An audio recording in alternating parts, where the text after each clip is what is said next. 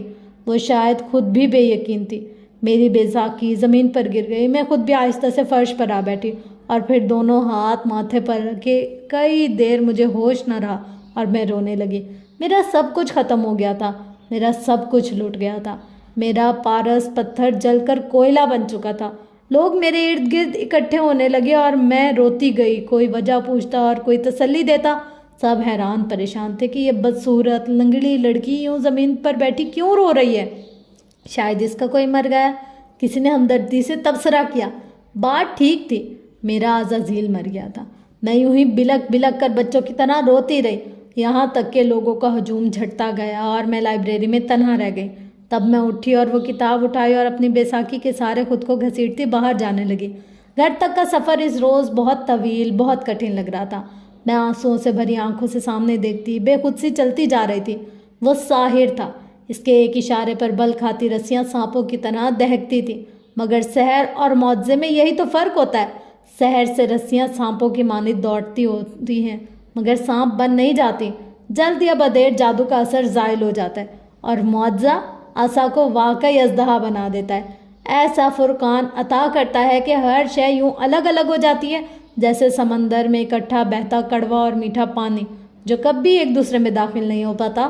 میں اندھیرے میں ڈوبتے فٹ پاتھ پر چلتی جا رہی تھی۔ میری بیساکھی کی ٹک ٹک مغرب کی اذانوں میں گم ہونے لگی۔ کتنا عرصہ ہوا میں نے ہر مسئلے کے حل کے لیے رضا کا چہرہ دیکھنا شروع کیا تھا۔ میں سمجھی تھی مجھے ان سے عشق ہے، مگر نہیں، میں نے تو انہیں اپنا خدا مزاجی خدا بنایا تھا۔ صدیوں پہلے جب نیل کا دریا پار کر کے اسرائیل کی اولاد ایک بستی پر سے گزری تو ان ناخلف لوگوں نے بستی والوں کے جھوٹے معبودوں کی عبادت دیکھ کر موسیٰ سے کہا تھا کہ ہمیں بھی ایک ایسا الہ یعنی معبود بنا دو۔ میں نے بھی یہی کیا تھا۔ جب رضا حیات کو دیکھا تو دل نے خواہش کی کہ میں بھی اس پر نچھاور ہو سکوں۔ پھر جب موسیٰ کوہ طور سے نہ لوٹے اور بنی اسرائیل پر مدت لمبی ہو گئی تو انہوں نے کہا کہ موسیٰ کا الہ اس سے گم ہو چکا ہے۔ مجھ پر بھی مدت لمبی ہو گئی تھی۔ میں نے بھی لاشعوری طور پر یہ سمجھنا تھا کہ میری مدد کرنے والا میرا الہ مجھ سے کھو گیا، اور پھر میں نے بچھڑا بنا لیا جیسے بنی اسرائیل نے بنایا تھا، ایک سونے کا چمکتا دمکتا بہت خوبصورت بچڑا۔ مجھے اس کے سوا کچھ دکھائی نہیں دیتا تھا۔ میں نہیں جانتی تھی مگر میرا حساب شروع ہو چکا تھا۔ کوئی میرے اندر بار بار مجھ سے پوچھتا رہا کہ کہاں ہے تمہارا وہ مددگار مجازی خدا؟ پکارو رضا حیات کو، وہ آئے اور تمہیں اس اذیت سے نکالے جس میں فلزا کے اعتراف نے تمہیں دھکیل دیا ہے۔ میں اندھیرے میں آنکھیں پھاڑ پھاڑ کر دیکھتی، مگر وہ چہرہ جو ہر مصیبت کی گھڑی میں میرا مشکل کشا بن کر سامنے آتا تھا آج مجھ سے گم ہو چکا تھا۔ میرا عزازیل ابلیس بن گیا تھا۔ میرا قصور نہیں تھا، انہوں نے مجھے مجبور کیا تھا۔ انہوں نے کہا ہمارا یہ تعلق مذہب اور معاشرے کی پابندیوں سے ماورا ہے۔ وہ درخت سے ٹیک لگائے آنسوؤں سے بھیگے چہرے کے ساتھ کہہ رہی تھی۔ انہوں نے مجھے مطمئن کیا اور میں مطمئن ہو گئی۔ تم جانتی ہو وہ لفظوں کے ساحر ہیں، ان کو انکار کرنا کسی کی ہمت نہیں ہوتی۔ میں ویران نگاہوں سے اسے دیکھ رہی تھی۔ فلزا کا چہرہ بیماری کی حد تک زرد پڑ چکا تھا، آنکھوں تلے ہلکے اور گالوں میں گڑھے پڑ گئے تھے۔ وہ اتنی کمزور اور اجڑی ہوئی تھی، اسے دیکھ کر پہلی نظر میں بتایا جا سکتا تھا کہ وہ زندہ لاش بن چکی ہے۔ حلیمہ، میں انہیں کہتی ہوں کہ وہ مجھ سے شادی کر لیں مگر وہ نہیں کرتے۔ وہ ہر دفعہ شادی کی بات ٹال دیتے، وہ ہر بات ادھر ادھر گھما دیتے ہیں۔ کیا وہ مجھ سے شادی کر لیں گے؟ شاید نہیں۔ ایک پرفیکٹ فیملی کے ہوتے ہوئے وہ کیوں یہ رسک لیں گے جب کہ انہیں بغیر شادی کے بھی سب مل رہا ہے؟ حلیمہ، اس نے تڑپ کر مجھے دیکھا۔ جب سے میری رپورٹس آئی ہیں میں ان سے نہیں ملی، بس فون پر ہی روز زور دیتی ہوں کہ شادی کرو، اور اب تم ان سے ملو گی بھی نہیں۔ سنا تم نے؟ میری سختی سے کہنے پر اس نے اس بات میں سر ہلا دیا۔ چند روز گزرے اور اس نے اپنی خالہ کے گھر چھوڑ دیا۔ وہ میرے گھر آ کر رہنے لگی۔ اماں کو اعتراض ہوا مگر میں نے انہیں منا لیا کہ شوہر نے طلاق دے دی ہے، وہ بیچاری کدھر جائے۔ جب اماں کو میری زبانی یہ علم ہوا کہ ماموں کو کرائے کی رقم دینے والی فلزا ہی تھی تو ان کے سارے اعتراض اور شکوک و شبہات دور ہو گئے۔ میرا ہیرا ٹوٹ چکا تھا اور میں پر امید نہیں تھی کہ وہ دوبارہ کبھی جڑ بھی پائے گا یا نہیں۔ زرد چہرہ اور نڈھال وجود لیے وہ یا تو بستر پر پڑی خلاؤں میں گھورتی رہتی یا پھر بے آواز آنسوؤں سے روتی رہتی۔ زندگی فلزا کے لیے ختم ہو چکی تھی۔ رضا اب اس کی کال بھی اٹینڈ نہیں کرتے تھے، وہ ان کی آواز سننے کو تڑپ گئی تھی۔ وہ مر رہی تھی مگر وہ بہت مصروف تھے۔ آج کل وہ ایک مائیگریشن کروا کر آنے والی لڑکی ردا قاسم کے ساتھ دیکھے جاتے تھے، مگر اتنے نیک شریف اور پارسا پروفیسر کے ساتھ ظاہر ہے ردا قاسم صرف اس لیے دیکھی جاتی تھی کیونکہ وہ اسے آنے والی ڈیبیٹ کمپٹیشن کی تیاری کروا رہے تھے، اور اسی لیے اکثر جب ردا ان کے آفس میں ہوتی تو دروازہ اندر سے لاک ملتا۔ میں جانتی ہوں وہ لڑکیوں کو اپنے آفس میں گھیر کر کیا کرتے ہیں۔ فلزا درد سے رو پڑی تھی۔ میں سب جانتی ہوں مگر میری بات پر کوئی یقین نہیں کرے گا۔ وہ یوں ہی بلکتی رہی اور میں خالی خالی نظروں سے اسے دیکھے جاتی تھی۔ دنیا صرف اس کی نہیں لٹی تھی۔ سر، ہم نے سنا ہے آپ قرآن بہت اچھا پڑھتے ہیں، پلیز ہمیں بھی سنائیے۔ ردا قاسم ہمیشہ کی طرح چہک رہی تھی اور رضا جو کتاب کھول کر لیکچر شروع کرنے ہی والے تھے ذرا سا جھینک گئے۔ اب ایسی بھی بات نہیں ہے، پلیز سر، پلیز پروفیسر سنا دینا۔ سر رضا پلیز۔ بہت ساری منت بھری آوازیں گونجی اور لڑکیوں نے اپنے دوپٹے سے سر ڈھانکنا شروع کیا تو وہ گہری سانس لے کر مائک کے قریب ہوئے۔ میں بنا پلک جھپکے ویران نگاہوں سے ان کا ہینڈسم چہرہ دیکھ رہی تھی۔ کوئی ملال، کوئی شرمندگی، کوئی احساس گناہ، کیا کچھ بھی تھا ادھر؟ وہ ذرا سا کھنگار کر تسمیہ پڑھنے لگے۔ ان کی آواز خوبصورت تھی، ان کی آواز کا سحر پورے ماحول پر چھانے لگا۔ بہت سی لڑکیوں کی آنکھوں میں آنسو آ گئے۔ ہر شخص اس سما میں بن گیا سوائے میرے۔ میں بہت غور سے ان کا چہرہ کھوج رہی تھی، کہیں کوئی احساس گناہ رقم نہیں تھا۔ کیا واقعی انسان کے اعمال اس کی پیشانی پر نہیں لکھے جاتے؟ وہ اتنے ہی پرسکون، نیک اور پارسا لگ رہے تھے جتنا پہلے لگتے تھے۔ یہی تو فرق ہے سحر اور معجزے میں۔ سحر صرف آنکھوں کا دھوکہ ہوتا ہے اور میری آنکھیں اب دھوکے کی عادی ہو چکی تھیں۔ فلزا الجھ کر میرا چہرہ دیکھ رہی تھی۔ اگر وہ میری منتوں تڑلوں کے باوجود مجھ سے شادی پر راضی نہیں ہوئے تو اس طرح کیسے ہوں گے؟ تم کوشش تو کرو، تم خود ہی تو کہا کرتی تھی کہ کبھی جا کر تم ان کی بیوی کو سب کچھ بتا دو گی۔ میں تو غصے میں کہتی تھی بھلا ان کی بیوی میرا یقین کیوں کرے گی؟ وہ میری تجویز پر حیران تھی۔ ان کی بیوی تمہارا یقین کیوں نہیں کرے گی؟ یہ شک بھی رضا نے ڈالا ہے تمہارے ذہن میں۔ تم پر اعتماد ہو کر ان سے بات کرنا، وہ اس دھمکی پر ضرور ڈریں گے۔ اسے ششپن میں مبتلا دیکھ کر میں اسے سمجھانے لگی۔ بہت دیر بعد اسے میری بات سمجھ میں آئی۔ تمہارے نمبر سے کال اٹینڈ نہیں کر رہے تو تم میرے پی ٹی سی ایل سے کر لو۔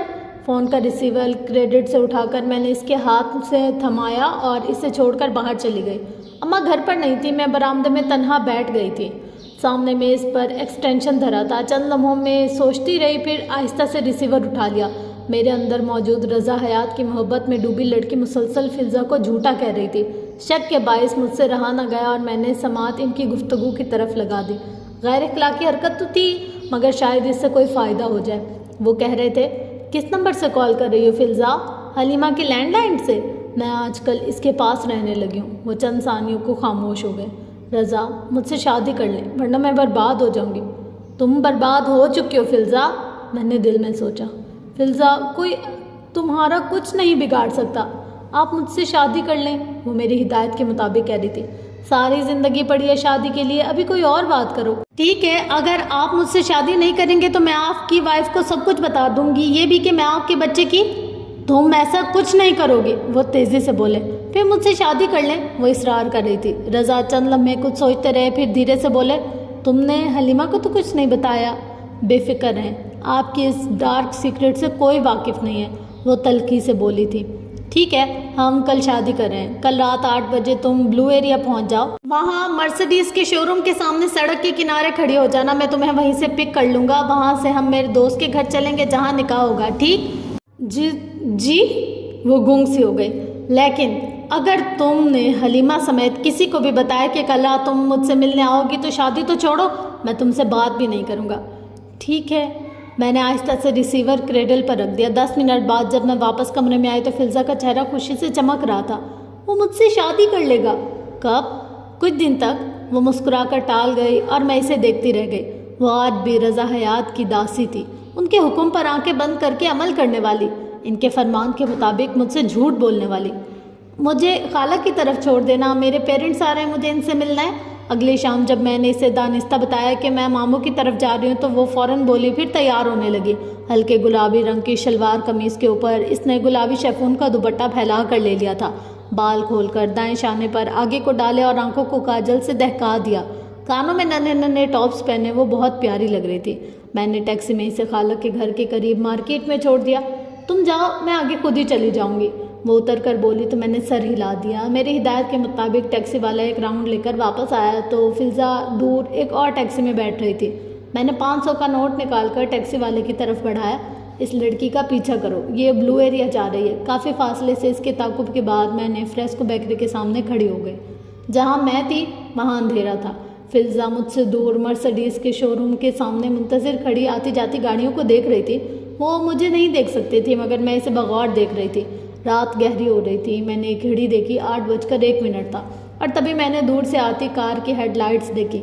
وہ کار مخالف سمت سے بہت تیزی سے آ رہی تھی۔ اس کی ہیڈ لائٹس آخری حد تک روشن تھی۔ اس کی رفتار خطرناک حد تک تیز تھی۔ فلزا، میرے لب پھڑپڑائے۔ بے اختیار میں نے دل پر ہاتھ رکھا۔ تیز رفتار کار زن سے فلزا کے قریب آئی۔ فلزا اور میں ایک ساتھ ڈرائیور کا چہرہ دیکھ رہے تھے اور وہ چہرہ دیکھ کر فلزا کی آنکھوں کی جوت جل اٹھی۔ وہ بے اختیار چند قدم آگے سڑک پر آئی۔ نہیں فلزا، نہیں، میں چیخنا چاہتی تھی مگر میری آواز حلق میں دم توڑ گئی۔ فلزا اسی طرح سڑک پر آگے بڑھ رہی تھی۔ تیز رفتار کار تقریباً اڑتی ہوئی عین سامنے آئی اور فلزا کو ایک زوردار ٹکر مار کر آگے بڑھ گئی۔ ایک دل خراش چیخ کے ساتھ فلزا لہرا کر نیچے گری۔ میں نے چلاتے ہوئے بھاگنا چاہا مگر بے ساکیاں نیچے گر گئی تھی۔ میں خود اونڈے منہ زمین پر جا گری۔ دور فلزا خون میں لت پت پڑی گری وحشیانہ انداز میں چلا رہی تھی۔ اس کے ارد گرد لوگ اکٹھے ہونے لگے تھے۔ بمشکل اپنی بے ساکی سنبھال کر میں لنگڑاتے ہوئے اس تک پہنچ پائی۔ لوگوں کے ہجوم میں سے بدعقت راستہ بنا کر میں نے دیکھا اس کی آنکھیں کھلی تھی۔ اس کا بے دم وجود خون میں نہایا تھا اور اس کی نگاہیں بے یقینی سے پھیلی ہوئی تھی۔ ٹکر لگنے سے زیادہ وہ شاید اس آخری لمحے رضا حیات کے چہرے پر چھائی صفاقی دیکھ کر بے یقین ہوئی تھی۔ دور ایمبولینس کا سائرن بجنے لگا مگر میں جانتی تھی کہ اب دیر ہو چکی ہے۔ میرا ہیرا چکنا چور ہو چکا ہے۔ فلزا مر گئی اور اپنے پیچھے بہت سے آنسو چھوڑ گئے۔ رضا حیات کو اس کی موت کا کلاس میں پتہ چلا تھا۔ وہ بے حد حیران اور ششد رہ گئے تھے۔ انہوں نے وہیں دعا کے لیے ہاتھ اٹھایا اور قرآن کی تلاوت کے بعد ایک رکعت آمیز دعا کروائی۔ آخر میں ان کی آنکھیں بھیگ گئی تھی۔ پھر فلزا کی موت کے تیسرے روز انہوں نے فلزا کی یاد میں ایک پروگرام کا اہتمام کیا۔ اس پروگرام میں فلزا کی ایک خوبصورت تصویر پیچھے اسٹیج پر آویزہ کی گئی تھی اور فلزا کے تمام جاننے والوں نے اس کے متعلق تاثرات بیان کیے۔ جب مجھے بلایا گیا تو میں نے ایک ویران نگاہ سب پر ڈال کر بس اتنا کہا، فلزا وہ ہیرا تھی جسے جوہری تراش نہ سکا۔ جوہری نے ایسی ضرب لگائی کہ وہ ٹوٹ کر چکنا چور ہو گیا۔ ہیرا سب سے سخت کوئلہ ہوتا ہے، اگر ایک بار ٹوٹ جائے تو دوبارہ کبھی نہیں جڑ پاتا۔ وہ ٹوٹ گئی تھی۔ چند روز گزرے ہی تھے کہ میں نے سنا رضا حیات نے اپنا ٹرانسفر کروا لیا۔ وہ سندھ چلے گئے اور اپنے پیچھے اپنے چاہنے والوں کو اداس چھوڑ گئے۔ میں نہ کبھی پولیس اسٹیشن گئی نہ کبھی اس ہٹ اینڈ رن ایکسیڈنٹ کی تحقیقات کا مطالبہ کیا۔ فلزا کے قاتل کو زیادہ سے زیادہ پھانسی مل جاتی، ایسے تو وہ اگلے جہان اپنے گناہ سے بری ہو جاتے۔ میں نے ان کا معاملہ اللہ پر چھوڑ دیا۔ قتل ان کے نام اعمال کا واحد گناہ نہیں تھا، سو ان کا معاملہ اللہ کے حوالے کرتے ہوئے میں نے یہ دعا کی تھی کہ اللہ ان کے ساتھ انصاف کرے اور انہیں شک کا فائدہ کبھی نہ دے۔ یہ دنیا ابلیسوں کے لیے سزا کی جگہ نہیں ہے۔ کلاس میں پن ڈراپ سائلنس تھا۔ سب دم بخود سحر زدہ سے سر ہاشم کو سن رہے تھے۔ وہ ہمارے سائیکالوجی کے نئے پروفیسر تھے۔ ہینڈسم، اسمارٹ، جینیس، حاضر جواب اور مہربان، وہ سب کچھ تھے۔ کوئی منتر تھا ان کے پاس کہ چند ہی دنوں میں ساری کلاس ان کی طرف کھینچی چلی آئی تھی۔ ان کی گرویدہ ہو گئی تھی۔ کتنا اچھے ہیں نصر افندی۔ کلاس کے بعد جب میں اپنی کتابیں سمیٹ رہی تھی تو میری کلاس فیلو فاطمہ یوسف نے آہ بھر کر کہا، ہوں گے؟ میں نے فائل میں صفحے ترتیب سے لگاتے ہوئے سرسری سا کہا، بہت کم لوگ ایسے ہوتے ہیں حلیمہ، اتنے نیک اور مہربان۔ جانتی ہوں ان کا تعلق علماء کے خاندان سے ہے، بلکہ بر صغیر میں اسلام کو متعارف ان کے پرکھوں نے ہی کروایا تھا۔ میں نے انسانوں سے متاثر ہونا چھوڑ دیا تھا، سو اب مجھے کوئی فرق نہیں پڑتا تھا۔ فاطمہ، مجھے یہ سب مت بتاؤ۔ انسان وہ نہیں ہوتے جو دکھائی دیتے ہیں۔ میں بیگ اٹھا کر اٹھ کھڑی ہوئی اور فاطمہ نے خفگی سے مجھے دیکھا۔ سب مرد ایک سے نہیں ہوتے۔ ہاں، سب مرد ایک سے نہیں ہوتے، مگر فارمولا سب پر ایک ہی اپلائی ہوتا ہے۔ جو محرم ہے وہ مرد آپ کے لیے اچھا ہے، اور جو محرم نہیں، وہ چاہے آپ کو جس رشتے سے بھی پکارے وہ آپ کے لیے اچھا نہیں ہو سکتا۔ جو محرم نہیں، اسے تنہائی میں ملنے کی اجازت میرے رب نے نہیں دی۔ چاہے وہ تنہائی ٹیلی فونک گفتگو ہو یا کسی پروفیسر کے آفس میں جا کر اس سے ملنے کی حد تک۔ سب مرد ایک سے نہیں ہوتے فاطمہ، مگر فارمولہ سب پہ ایک ہی اپلائی ہوتا ہے، ایک تلخ مسکراہٹ کے ساتھ کہہ کر میں پلٹ گئی۔ میری بے ساکی کی ٹک ٹک خالی کلاس روم میں گونجنے لگی۔ میں لنگڑاتے ہوئے دروازے کی طرف بڑھنے لگی۔ میں جانتی تھی کہ پیچھے بینچ پر بیٹھی فاطمہ کو میری بات سمجھ میں نہیں آئی، مگر شاید آپ کو آ گئی ہوگی۔ مجھے قدرت کا یہ اصول اس وقت سمجھ آیا جب میں فلزہ کو کھو چکی تھی۔ ہاں، میرا مددگار، مجاز خدا، رضا حیات، وہ جس کی صرف خیال نہیں مجھے باندھ رکھا تھا، مجھے اللہ سے دور کر گیا تھا۔ میں نے اس سونے کے بچھڑے کو توڑ کر جلا کر نیل کی پانیوں میں بہا دیا، اور اب میں آپ سے پوچھنا چاہتی ہوں کہ کیا آپ کا بھی کوئی ایسا جھوٹا خدا ہے جس نے آپ کو باندھ رکھا ہے اور آپ کو خدا سے دور کر دیا ہے؟ اگر ہے تو اسے ابھی توڑ ڈالیں۔ نصیحت پھر بعد میں آپ کے پاس نہیں آئے گی، بعد میں صرف عذاب آتا ہے۔ او واو، بہت بہت بہت زبردست اور ٹریجک سا تھا یہ، زبردست، مطلب پڑھ کر مزہ آ گیا واقعی یار۔ مطلب ہم لوگوں، مطلب جو لڑکے لڑکیاں پڑھتے ہیں نا، اکثر لوگوں کا جو فرسٹ کرش، فرسٹ لو ہوتا ہے وہ ان کی کلاس ٹیچر یا کوئی ایسے ہوتے ہیں جو ان کو پڑھاتے ہیں۔ مطلب ہم بچے جب تھوڑے تھوڑے میچور ہونے لگتے ہیں یا بڑے ہونے لگتے ہیں نا، تو ہمارے لیے پہلی انسپائریشن یا پہلی اگر ہم کہیں پسند کی جگہ تو وہ ہمارے استاد ہی ہوتے ہیں نا۔ اور موسٹلی لوگ یہ کہتے ہیں کہ ہم اپنی ٹیچر کو پسند کرتے تھے پہلے، یا اپنے فلاں سر کو پسند کرتے تھے، ان کے اٹھنا بیٹھنا بولنا چالنا ہمیں پسند تھا، تو یہ بہت اچھی چیز ہے۔ اور جس چیز کو ہائی لائٹ کیا گیا وہ بھی بہت زبردست بات ہے، کیونکہ ایسا ہوتا ہے لوگ جو بظاہر نظر آتے ہیں ویسے وہ ہوتے نہیں ہیں، اور بس اللہ تعالیٰ پناہ میں رکھتے ہیں اپنی ہمیں ہر طرح کے شر اور برے وقت اور برے حالات اور برے لوگوں سے۔ مطلب جب فلزہ کا ایسے ایکسیڈنٹ ہونا، مجھے اتنا افسوس ہوا، لڑکیاں کتنی بے وقوف ہوتی ہیں، اور اس میں کچھ حد تک قصور ہمارے گھر والوں کا بھی ہوتا ہے۔ مطلب ان کو چاہیے کہ ہمیں اگر اس دنیا میں لائے ہیں تو ہم پر توجہ دیں، پیار دیں، ہمیں وقت دیں، اپنی جو بھی ان کے مسئلے مسائل ہیں ان کو چھوڑ کر ایک دفعہ ہماری بابت بھی سوچیں، ہمارے بارے میں بھی خیال کریں۔ تو یہ چیزیں بہت یعنی کہ دردناک اور تکلیف دہ ہوتے ہیں۔ بہرحال آپ لوگ اپنا فیڈ بیک ضرور کمنٹ باکس میں شیئر کیجیے گا کہ آپ کو یہ کیسے لگا اور سن کر مزہ آیا بھی یا نہیں۔ ملتے ہیں انشاءاللہ نیکسٹ کسی اچھی اور انٹرسٹنگ اسٹوری میں، تب تک کے لیے اپنا گرد و نواح اہل و عیال کا خیال رکھیے گا۔ لو یو آل، اللہ حافظ۔